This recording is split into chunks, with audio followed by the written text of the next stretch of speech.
Okay, so we're going to start with the Pythagorean theorem and the converse. So we know when we're talking about a right triangle, the square of the length of the hypotenuse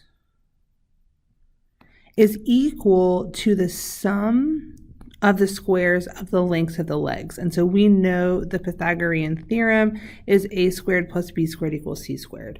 So to show you what that means, if I were to sketch a 3, 4, 5 triangle, and if I were to make squares over on the sides, I can see that this would be a 3 by 3, a 4 by 4, and a 5 by 5.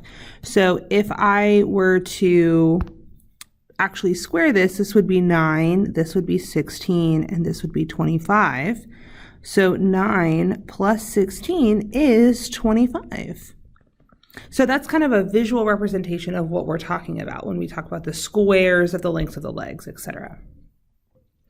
So we've talked a little bit about Pythagorean triples, so I'm going to give you a second to use the Pythagorean theorem to find length of x. So go ahead and pause the video and do that. So I assume if you did the Pythagorean theorem, you got that x was 26. So when talking about Pythagorean triples, I gave you a couple lists here. The common ones we see a lot are the 3, 4, 5, 5, 12, 13, 8, 15, 17, 7, 24, 25, 9, 40, 41, and any multiple. So you'll see the one that we just did was a 5, 12, 13 multiple, and it was a multiple of 2. And then we have a couple more that I just wanted to list out to show you that there are other ones that we just don't see. These are super less common, the 20, 21, 29, 12, 35, 39, 28, 45, 53, 11, 60, 61. We just don't see those as often. But I did want to give you a list. You don't have to have them memorized, but you will start to recognize them. Now, when we talk about the triangle inequality theorem, in order to be a triangle, this has to be true. You have to have the sum of the lengths of any two sides of a triangle has to be greater than the third side. So if I think about A plus B has to be greater than C, B plus C has to be greater than A, and A plus C has to be greater than B. All of these have to be true in order to be a triangle. Okay, so I want you to go ahead and try these 3 problems. So go ahead and pause the video, try it, or if you feel really comfortable with this, maybe then just skip ahead and move on to the converse. Okay, so here's the answers for these. So you have the height as 2 root 13 with the Pythagorean theorem. A Pythagorean triple of 5, 12, 13 helped us to find the height to get the area to be 60 meters squared. And then I drew a picture. So this along from up at the top to the bottom is my ladder. So it's 17 feet above the ground, 9 feet away. And we could find out that the ladder is a little bit more than 19 feet. Okay, so now we're going to flip to the converse of the Pythagorean theorem. So the converse is asking us that if c squared equals a squared plus b squared, then we have a right triangle. So before we knew if we had a right triangle, then we could say a squared plus b squared equals c squared. So go ahead and practice the one on the right and see if it is in fact a right triangle. So you should have found out that yes, it is in fact a right triangle. Now what would happen if it was a different number? It wasn't 306 on the left. So if we know that c squared does not equal a squared plus b squared, but we found out that the 3 legs have to make a triangle, then we actually have either an acute triangle or an obtuse triangle.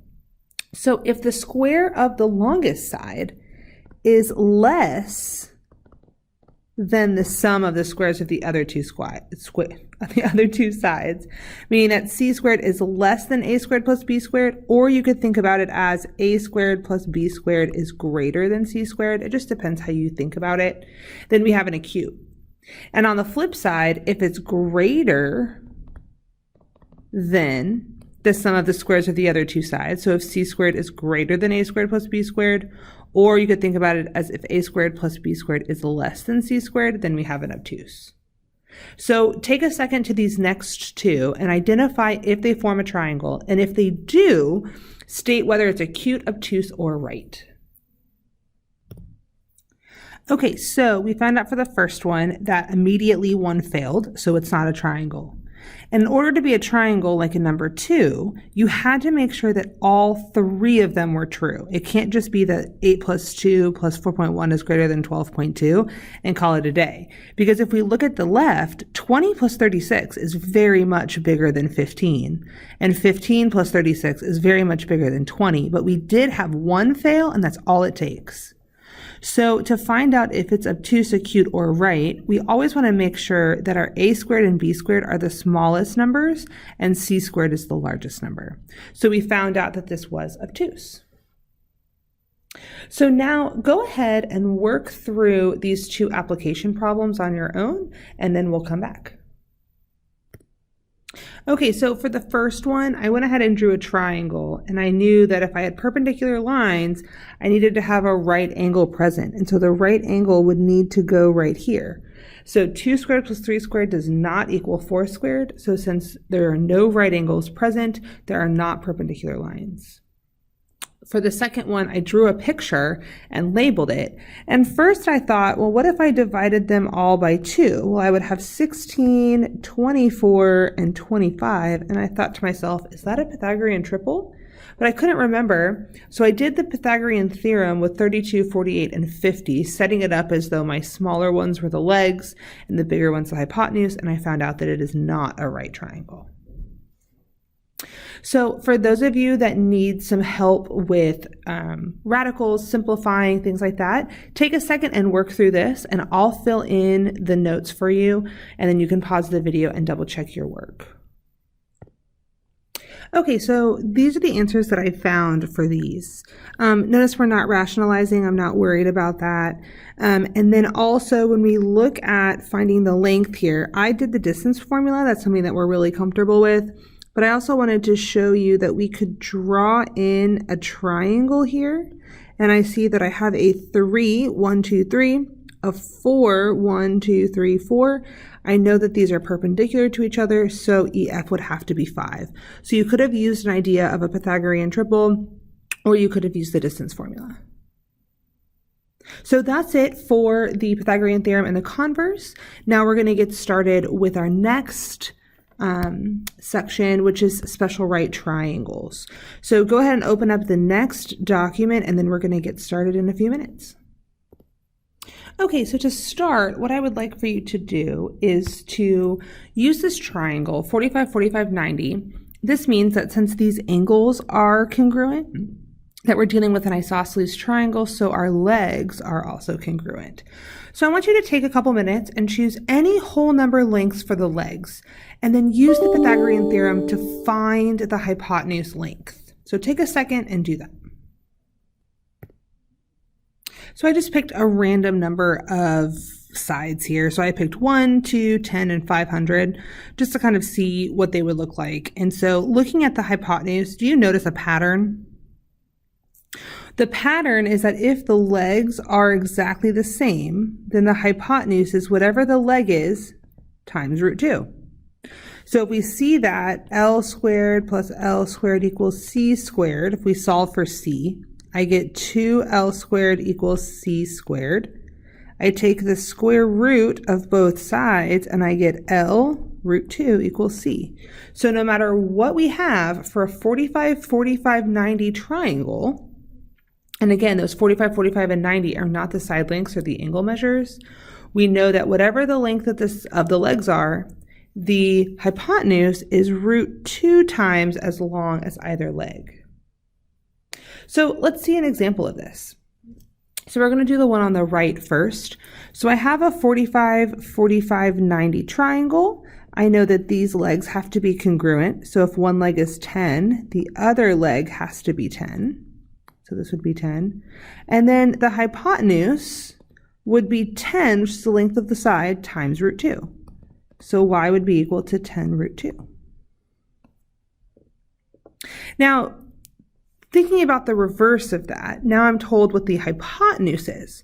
So how I do this is I know that these legs have to be the same. So these are both, let's say, equal to x. And I know that 7 would be equal to x root 2. So now I just solve for x. So 7 is equal to x root 2, because remember the hypotenuse is equal to the length of the leg times root 2. I divide both sides by root 2. And you could leave it like that if you wanted, but traditionally in books, we'll see it that it's rationalized, which means we multiply the top and bottom by 1, right? So numerator, denominator, same thing, gives us 1. And so that gives me 7 root 2 over 2 equals x. So again, you could keep it as 7 root 2 over 2 is equal to x, or you could say x is equal to 7 over root 2. And then those are also equal to y, because those are the same value because of the legs. Okay, so the last thing is talking about the perimeter of a square being 20 and then finding the length of the diagonal. So let's go ahead and draw a picture. So if I know that the perimeter is 20, and I know I'm dealing with a square, all the sides are congruent. So that tells me that each side is equal to 5 centimeters. So if I wanted to figure out the length of the diagonal, if I draw in the diagonal, I have a 90-degree angle here in the corner. Using our knowledge about squares, we know that the diagonal bisects these angles so that they become 45 degrees. So I actually see now that I have a 45, 45, 90-degree triangle with two legs of length 5. So my diagonal would be 5 root 2 centimeters, because this would be the leg times root 2. Now this method works great. It allows you to quickly find the other lengths of the sides without having to do the Pythagorean theorem. And sometimes we only have one piece of information, so it helps us to find the other ones. So if that's the case, then this works great. We are going to learn next time about the 30, 60, 90 triangle. Those things are a little bit different. But know that you can always do the Pythagorean theorem if you forget this.